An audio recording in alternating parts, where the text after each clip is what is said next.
Bumagsak sa kamay ng batas ang top 1 most wanted person municipal level na may kasong illegal possession of firearms and ammunition matapos itong maaresto ng mga otoridad sa Zamboanga del Sur.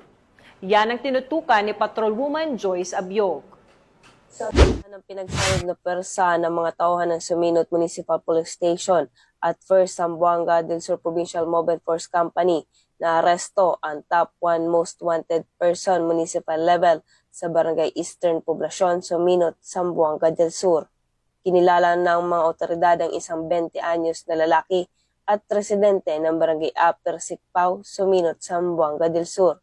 Ang pagkakaaresto ay sinagawa sa bisa ng warrant of arrest na inisyu ni Honorable Annalyn Fernando Ramas Constanilla, Presiding Judge, Branch 30 RTC, 9th Judicial Region, Aurora, Zamboanga del Sur, dated October 21, 2024, na may piyansang 36,000 pesos sa kasong paglabag sa Comelec gun ban at 180,000 pesos naman para sa kasong illegal possessions of firearms and ammunition under Section 28 of RA 10591.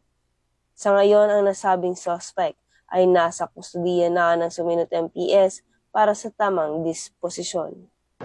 Mula rito sa Zamboanga Peninsula, ako ang inyong PNN correspondent, Patrolwoman Joyce Abiog, alagad ng batas, tagataguyod ng Balitang Pulis.